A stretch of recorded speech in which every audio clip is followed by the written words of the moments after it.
and start the meeting then. It's 5 after. Mhm. Okay, good evening. Those of you who are attending are the third of 3 community outreach meetings on the drafting of a soft story retrofit program and ordinance that is being contemplated by the city. No final decision has been made as to whether or not such a program will be implemented.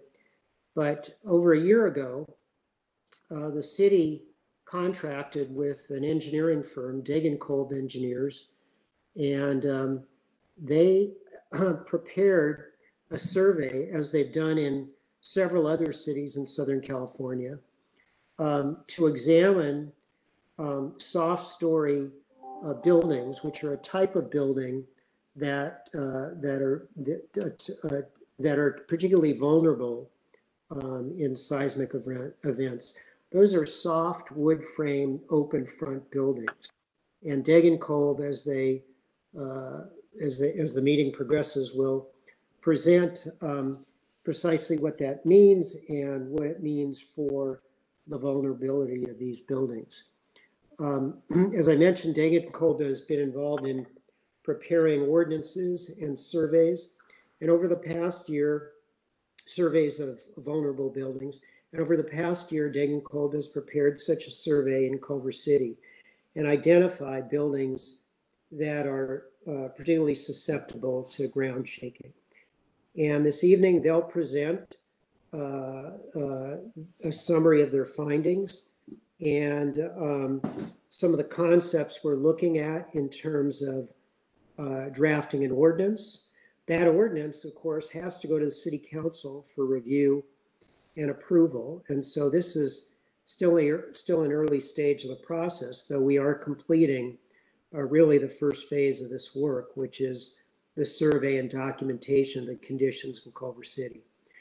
So, if I haven't done it already, this is Saul Blumenfeld, Community Development Director, Culver City. I'm joined by the city team of Lisa Pangilinan, who's our Senior Management Analyst, Lucas Quash, who is our Building Official, Tim Katsouris, who is our Deputy Building Official, and the Degenkolb team. And Degenkolb will now introduce themselves, and they'll go forward with their presentation. So Daniel, please proceed. Thank you, Saul. I appreciate it. This is Daniel Zepeda. I'm a principal with Degenkolb Engineers in Los Angeles, and I'm joined here by Jeff Roy, one of my colleagues. He's an associate in our office as well. Both him and I have been, like mentioned before, have been working on these types of programs for various cities across Southern California. And currently, we are working with your city, and we are in the stage of developing a potential ordinance that is going to be presented, well, a draft ordinance, I should say, excuse me, that is going to be presented to the city council so they can make a decision as to whether or not to actually pass the ordinance and enforce it. So with that, why don't we get started with the presentation? If you could move on to the next slide, Jeff. We're going to give you today some background on what is it that we're trying to mitigate. We're going to discuss, like Saul mentioned, wood soft story buildings, how much it costs to retrofit them, the process that we took to actually get to this point in conducting the survey, and then finally, we're going to end at this stage is in terms of where we are right now and where we're headed. I'm going to take the first part of the presentation, and then the second part, I'm going to hand it over to Jeff. So with that, let's go to the next slide, Jeff. So why are we here? So, wood soft story buildings have been an identified vulnerability for a long, long time. In 1971, we had a 6.5 magnitude earthquake in the San Fernando Valley. It actually is known because this was the earthquake that caused this was the cause of us having the AP Act, the Arcos Criolla Act, which prevents new structures from being built over faults. It also created the Hospital Safety Act because during this earthquake, a lot of our hospitals got severely damaged. But one thing that often is uh, overlooked is the fact that a lot of homes were also damaged. A lot of wood structures were also damaged. In 1989, we also had another earthquake in Loma, Prieta. If we go to the next slide, Jeff. It's not working. Oh, there he goes. In 1989, we had another earthquake in Loma Prieta. This earthquake you probably heard about. Sometimes is referred to as the World Series earthquake because it happened during one of the games in the World Series. It was a 6.9 magnitude earthquake. It actually 63 people lost their lives. Over 3,000 were injured, and about $6 billion in damage occurred.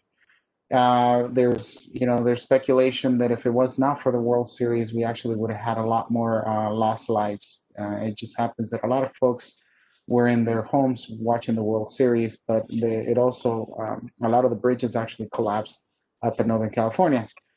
But again, another earthquake that also highlighted how vulnerable wood buildings can be if they're built incorrectly.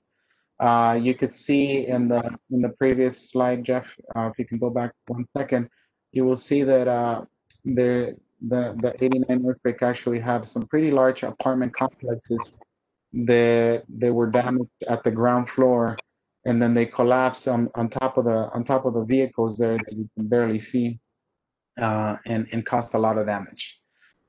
In 1994, we then had an earthquake here in Southern California. It's the 1994 Northridge Earthquake, and that further highlighted the fact that these types of structures are very vulnerable. It was a 6.7 magnitude earthquake. 57 people lost their lives. Over 8,000 people were injured, and in just one apartment complex, the one that you actually see up on your screen, 60 people lost their lives during that earthquake. If you go to the next slide, it was a reminder that not only of obvious injury, but it was one of the largest earthquakes and one of the largest, natural disasters that had ever happened in our country. At the time, actually considered the biggest disaster. It cost over $25 billion, and interestingly enough, about half of the damage was in residential buildings, and both homes and apartment complexes, condominiums, et cetera, et cetera. If you go to the next slide, you will see an interesting graph here that actually shows how much people were without shelter prior to the '94 earthquake. And then when the earthquake hits, you could see that the number of people without shelter jumps from 4,000 to over 14,000. So about 10,000 people were seeking shelter in public shelter immediately after the event. There's stories that folks used to basically drive or walk around some of the neighborhoods that had a lot of these buildings, and they were considered to be ghost towns. Over 450,000 units were left vacant because of the earthquake. So something that always gets asked is, well, I mean, can it happen again? And I like to show this figure here on the screen because I like to remind folks that we actually live in earthquake country. We live in what is sometimes known as the Ring of Fire. This is where certain plates underneath the ground meet, and because of that reason, these ground plates are always moving and causing a lot of earthquakes. You can see on the left side just a list of earthquakes that have happened in the last decade in this Ring of Fire. And most of them quite significant, quite large. We did have an earthquake in California back in 2014, which was the Napa earthquake. But since then, we hadn't had an earthquake until 2019, which is when we had the 4th of July earthquake in Ridgecrest. And then most recently, I also get this question about, well, we have a lot of other problems right now, and should we not, including the pandemic, Why should we be worrying about it? And unfortunately, earthquakes don't wait. Don't wait. They don't ask permission. We have had a lot of shake intensity in this last year. This figure on the screen actually shows you where all the most recent earthquakes have happened. One of them actually being in Salt Lake, as far as Salt Lake City, and I know that one of our clients, for example, called us, and they were dealing with the pandemic, and then they were also dealing with trying to repair their building and trying to get folks back inside to do their regular business. If you actually go to the USGS, you can actually type your zip code, and it will tell you the probability of getting an earthquake here in Southern California. We actually did this. I did this. I typed in a nearby zip code here, and it basically tells me that if the probability of getting at least a 6.0 in the next 25 years is at least 50%. So it's basically like throwing a coin up in the air. That's the probability of getting a large earthquake in Southern California. Now, with respect to Culver City actually is one of the highest seismic regions in Southern California. You could see here, these little bars represent kind of the biggest magnitude. I'm sorry, not the biggest magnitude. It's an engineering parameter that shows you where we are relative to other cities, and you could see there that relative to other cities, we're kind of in the middle of the pack, but definitely a lot higher than cities that such as Long Beach or San Francisco or San Diego or Sacramento. So we have the possibility of getting a pretty large earthquake. The figure on the right there shows you all the faults that are near our city. You can see that we have the Newport Inglewood fault there, and then the Santa Monica fault. So we are surrounded by faults that could severely shake our ground. We also get asked a lot as to, well, if it's such a big risk, doesn't the code already address this? And unfortunately, it does not. The code does have what we call triggers, and what that means is that if an owner was to have an addition or an alteration or change the occupancy of a particular building, then the code has it triggers that they actually do something about the building and actually bring it up to a certain standard. Or if the building was damaged through some natural hazard or some human-made cause, the code says that, hey, when you repair it, make sure you bring it up to a certain standard.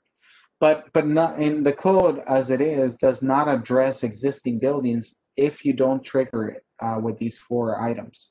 In other words, you would be grandfathered in. You never have to upgrade your building to meet any kind of standard if you don't have any of these major touch points. So many cities have recognized this gap in our codes, and for that reason, they've opted to do a survey of their cities and to better understand how many of these vulnerable buildings they have, and then do a follow-up ordinance to try to mitigate it. On the screen, you will see a list of cities across the state that are trying to mitigate wood soft buildings. There's a technical difference between what we call SWAF and WSS, but for all intents and purposes, they're all targeting the same style building, which is the wood soft story. In the next slide, you will see that this is not the first time that we've actually targeted building types so that they meet a certain standard. We actually, as a state, try to our best to mitigate URM buildings, which are considered to be the most dangerous buildings out there. And these are the red brick buildings, and they have a lack of reinforcing in them. And the problem with those is that they have a tendency to fall, and because they're so heavy, cause a lot of damage and a lot of injury. There was a state mandate that actually required cities to do surveys and to do a mitigation program. And the city of Culver City took this very seriously, and they actually identified all of their buildings and retrofitted them to a certain standard.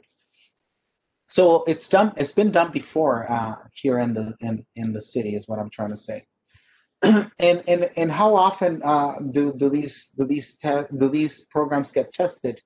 I can tell you that when they do get tested, they do work. Here's a case study from Taiwan. I actually happened to go to Taiwan after a major earthquake that they had a few years ago, back in 2016. And interestingly enough, they actually had a program to identify buildings and study them and retrofitting them as necessary. Out of 334 buildings that were considered safe at the time, meaning that they had evaluated them and upgraded them, only one of them was damaged, and even that damage wasn't severe. Whereas 75 buildings that were in the process of being retrofitted and evaluated, 18 of them actually got severely damaged. So you can see that these types of programs do help. So what we do is we typically want to understand how big the problem is, and for that we do a survey and identify building types. Now there's a lot of vulnerable building types out there. On the screen you will see that you will see soft story wood buildings on the top corner, which I talked about a little bit about. You see some cripple wall buildings, which are mostly residential. You see some pre-Northridge steel moment frames on the bottom right, and some non-ductile concrete buildings on the bottom left. The only reason I put these four up here is because those are the most common building types that are being highlighted in the media recently, because a lot of our cities are targeting them. But believe me, there's other types of vulnerable buildings out there. But most cities have to begin somewhere. And wood soft story buildings are a typical building type that the cities target because there's a lot of them, and it has the potential to affect a lot of our residents. And in addition, quite frankly, they're actually one of the easiest ones to mitigate because the deficiency that they have is easily identified, and it can also be handled from the exterior of the building. If you go to the next slide, you will see that you have the way that these buildings fell is that the ground shakes, and the weakness is at the ground floor. So I always tell folks that it's very similar to tackling a football player. The way you tackle a big, massive, very strong football player is to get them at the knees and have them fall over. Well, unfortunately, this is what happens to these buildings. They get shaken enough where they break at the knees, and then they fall over, and therefore cause a lot of damage and a lot of injury. Now it's relatively simple to repair them. One of the most common ways of repairing them is to actually install a steel moment frame, which is what you see on the bottom left corner. And what that means is that you put some pretty heavy steel columns and then a steel header above it, so that it strengthens that level of the building. Another way of retrofitting this building is by adding some plywood shear walls, which you see on the bottom right corner, and that allows the building again to have some additional strength on that weaker level. The difference, though, between the two is that most folks like to use the one on the left because it doesn't reduce the amount of parking that they have, versus the one on the right does. And believe me, there's other ways of retrofitting the buildings, but these are just the two most common ways of doing it. And then finally, we always get asked, well, how much does it cost to retrofit one of these buildings? A lot of cities have done cost studies. Some cities have tried to quantify the cost per building. Some have tried to quantify it per unit.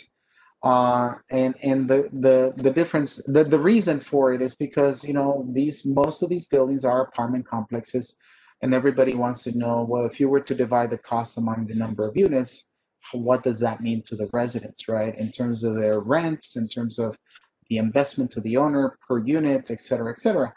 Unfortunately, you know, even though those studies have been done, they're very difficult to interpret because these buildings come in all various sizes and shapes. There's very, very high, large buildings, and that only have that deficiency, that open line in one side of the building, so it's relatively simple to strengthen. But when you actually divide the total cost among in a very large building, you get a very small number versus a smaller building where the deficiency is also on one side of the building, but when you divide the cost in a smaller number of units, you get a really high number.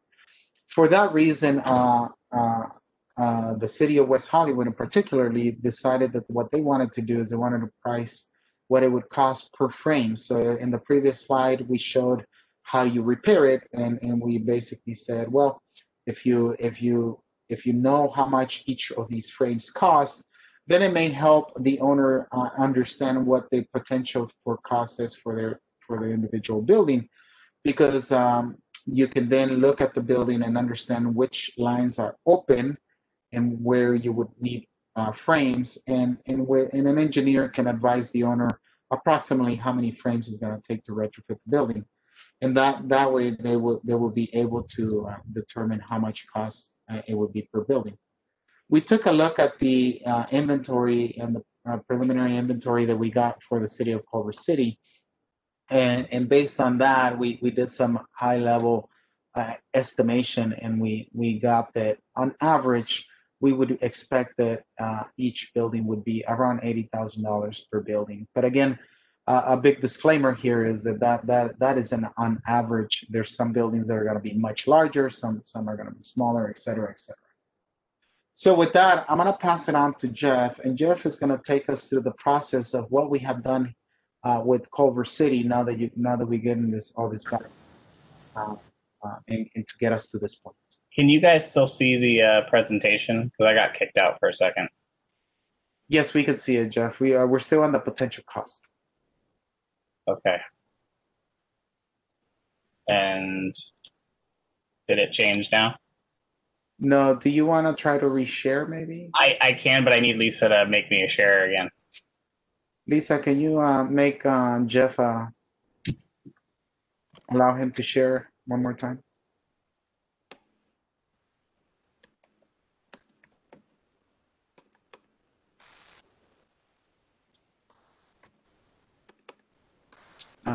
Lisa, be advised, Jeff is in twice, so his old instance is the one that's presenter. You have to do it to the new instance. Oh, and it just dropped away. Can you guys see it now? Yeah, we can see it now, Yeah. Jeff. Okay, great. Sorry about that.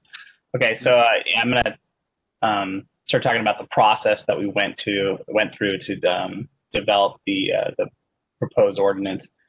So essentially, the first phase is doing some survey work within the city. We did a survey from the city right away, and I tried to identify soft story buildings again from the sidewalk. So we went through that process and actually put together some results and showed those to the city council at one of their meetings. And at this point, we're in the second phase, where we're essentially developing a draft proposed ordinance language. We have gone through and met with an advisory group to get some comments based on that. We've also taken the ordinance to the local structural engineering association to get their technical review. And now we're in the community outreach phase, and that's what we're doing right now. As we move forward, we'll plan to present the proposed ordinance to the city, to city council, see if they want to approve that, and then assuming that goes forward, be implementing the ordinance itself. So like I said, we did a survey from the street. We identified roughly 393 buildings scattered throughout the city itself.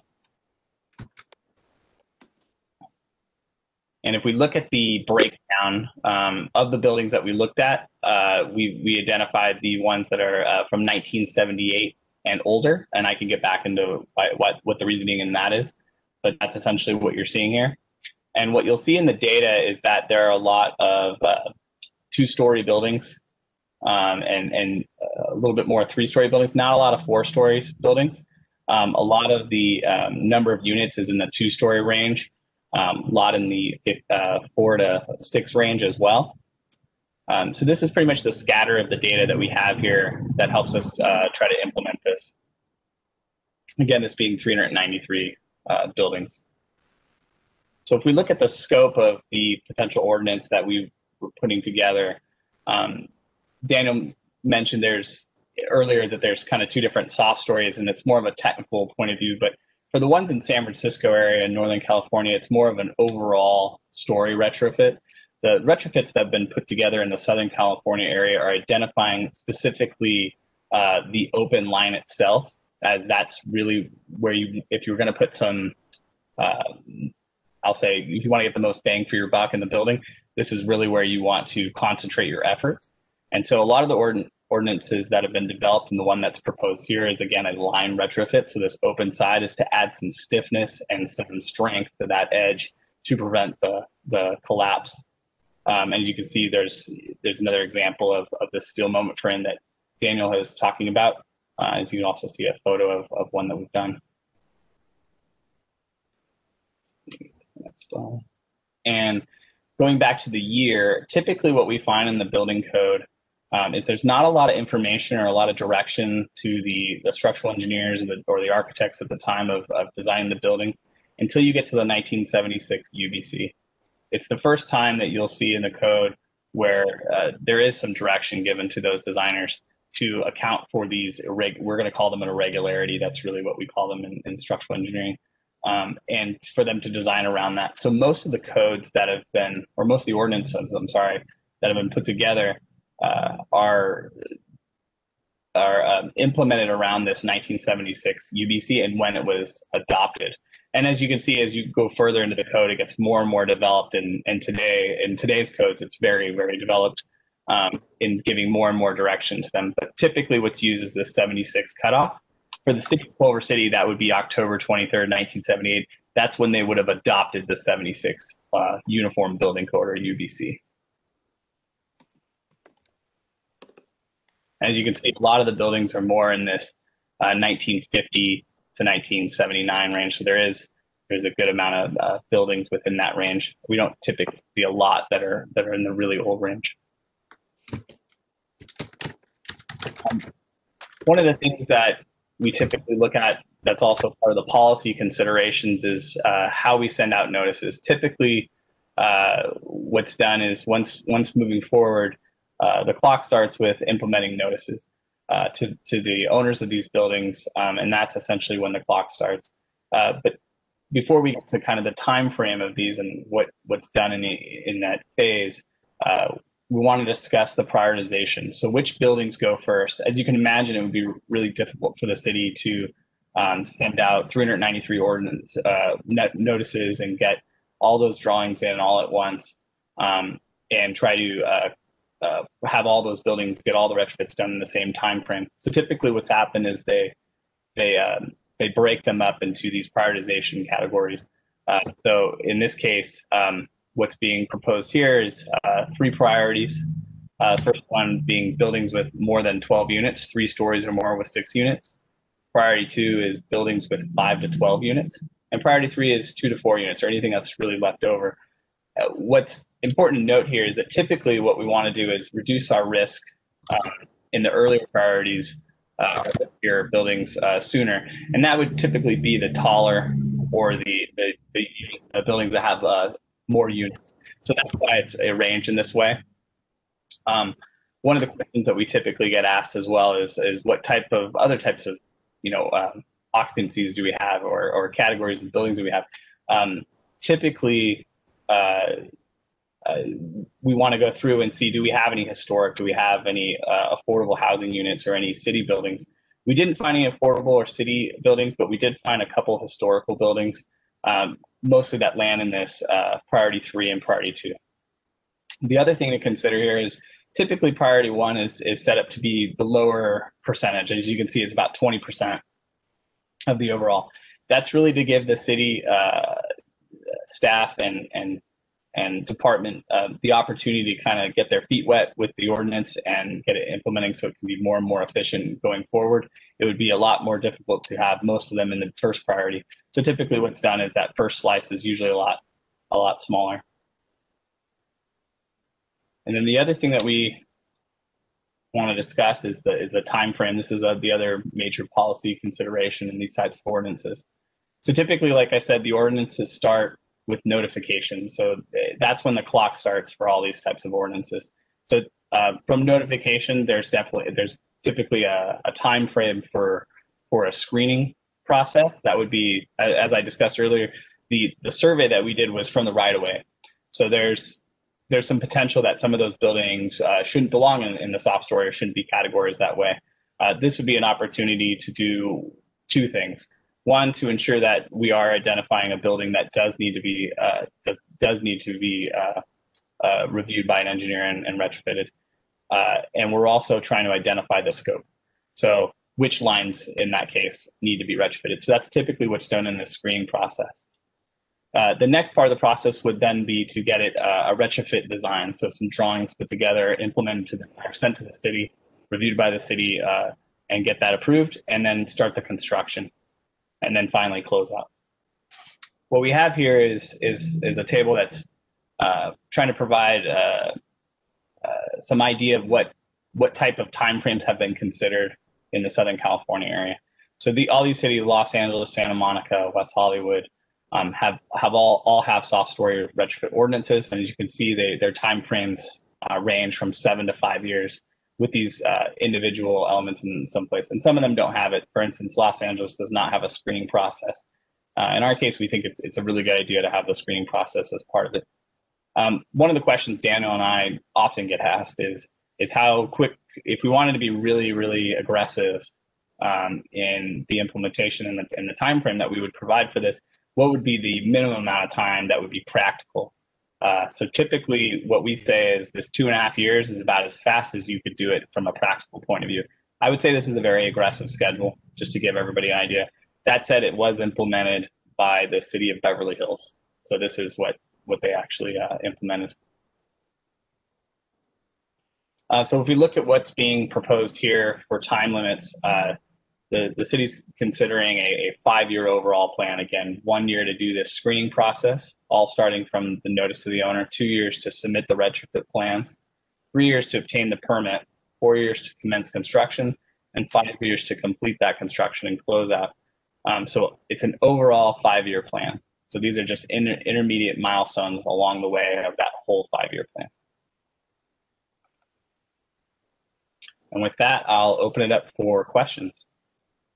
Yep. So if I forgot to announce, thank you, Jeff, that if you want to put some questions, you can either do them on the chat or you can also speak up.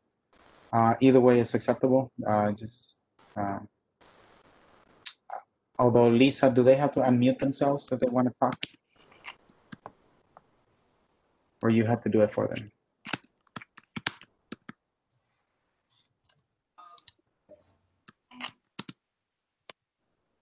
I have a question.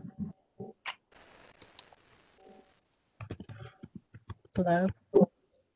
Yeah, go ahead.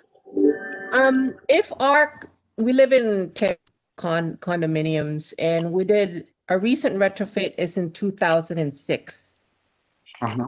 Does that mean we have to do it, or you guys have to come out and still inspect the units?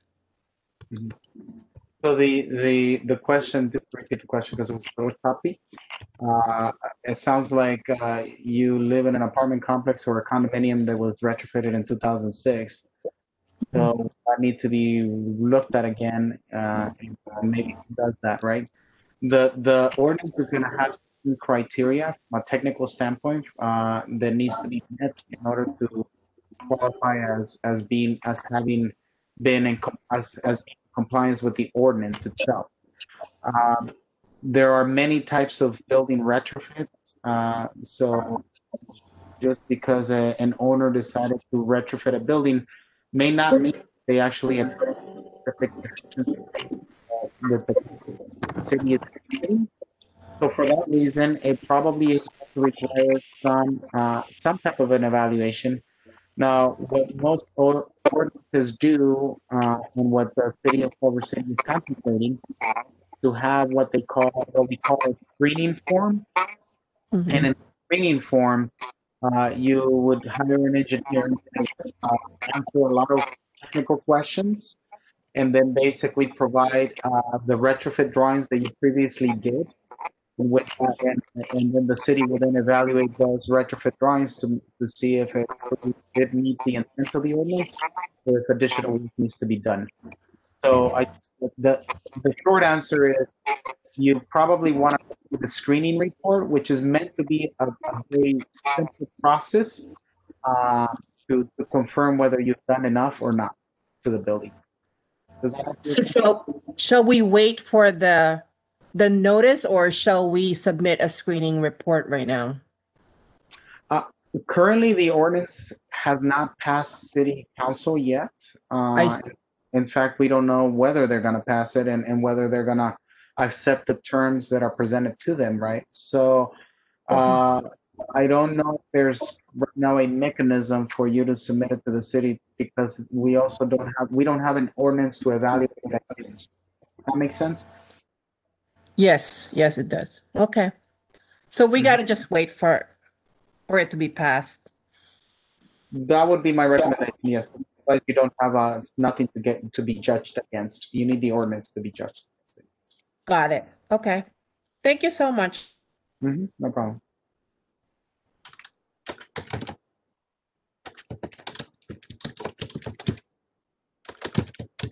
Any other questions?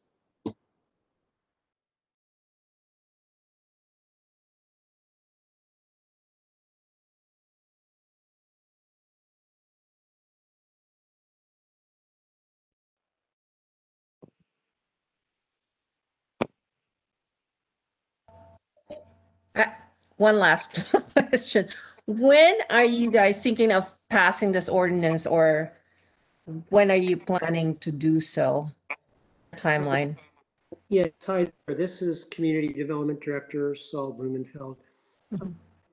We're going to finish compiling the information from the outreach that Daniel and Jeff reviewed with you all ago. And then we're going to present it to council, and then council will decide if they want to proceed with an ordinance. So we're not necessarily going to proceed with an ordinance. We're going to check back with them, present our findings, and then we'll get direction. And that's likely to happen, I'm thinking, given the schedule and the crush of things that have been surfaced at council due to the pandemic. I'm thinking that's likely to happen in February. Okay. Even March. February or March. Okay. All right. Thank you. Hey, thank you for participating. Are there any other questions? I think Dorothy wanted to ask a question. I unmuted her if she wanted to ask. Okay, Daniel, there's also a question from Yvonne Butler. How does this apply to HOA such as Rain Tree Townhomes?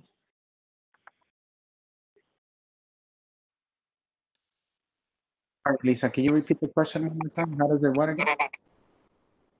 How does this apply to HOA such as Rain Tree Townhomes? How does it apply to townhomes, HOA townhomes? Well, I'm assuming you're talking about condominiums.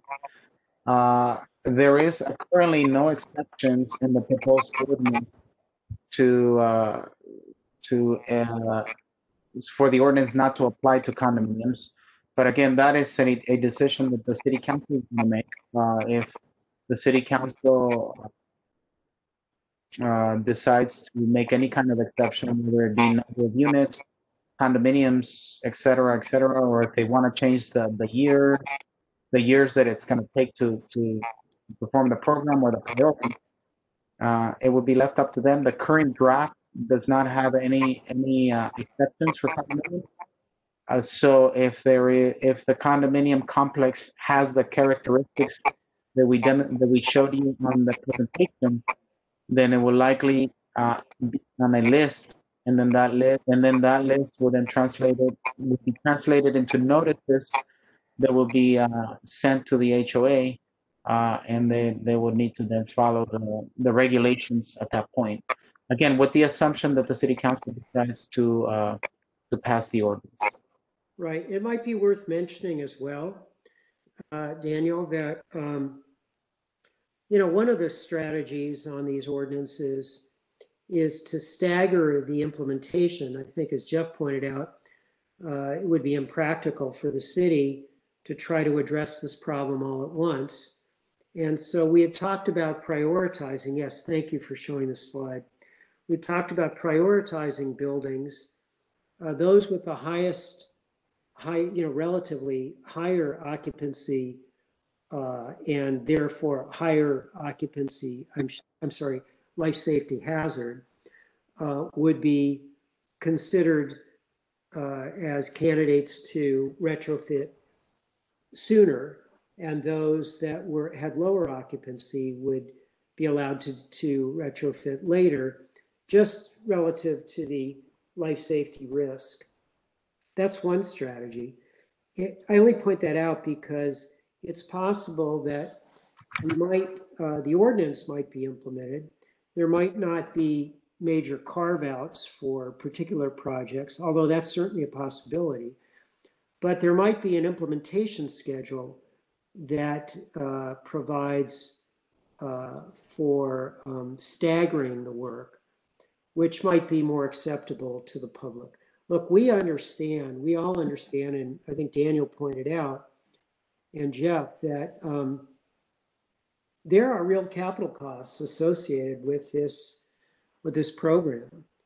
And, that's a cost that has to be borne by the property owner. And so we have to figure out a way to address this policy issue in a way that recognizes the urgency of retrofit, but still allows some opportunity to address the capital cost, perhaps over time. So I don't know exactly what that is, but that's one of the things we're going to be looking at with the City Council. So I hope that helps answer your question. So there was a second part of the question in terms of who is ultimately responsible, the HOA or the owner, and when we're talking about condominiums. Well, that is a terrific question. The owner is typically responsible for the life safety issues to their building, but usually the work that is handled by the HOA is everything outside the walls. For example, when you get walls in insurance for a condominium, you're insuring the contents of that condominium. You're not insuring the structural integrity of the building. That's an issue. So that's a very good question, and to the speaker, we'll have to get back to you on that. But it seems likely it would be a cost borne, just as you pay for insurance collectively in your association for everything that constitutes the common area, right? The roofs, the common roof, the common walls. Usually walls in is the measure for what the individual owner is responsible for. But I'm not providing legal advice. I'm just simply saying that seems to be the convention, at least for insurance. So I think we'll have to look at that more closely. Daniel or Jeff, do you have any other insights into that? No, that's a good question. I do know that, correct me if I'm wrong, Jeff, but I believe typically the notices get sent to every owner in the complex, so that they are aware of the ordinance. What we have seen from our experience is that the HOA handles it, and the reason they handle it is because, like you mentioned, so it's considered more of a common area, even though it happens in a particular area of the building. It does affect the behavior of the overall structure.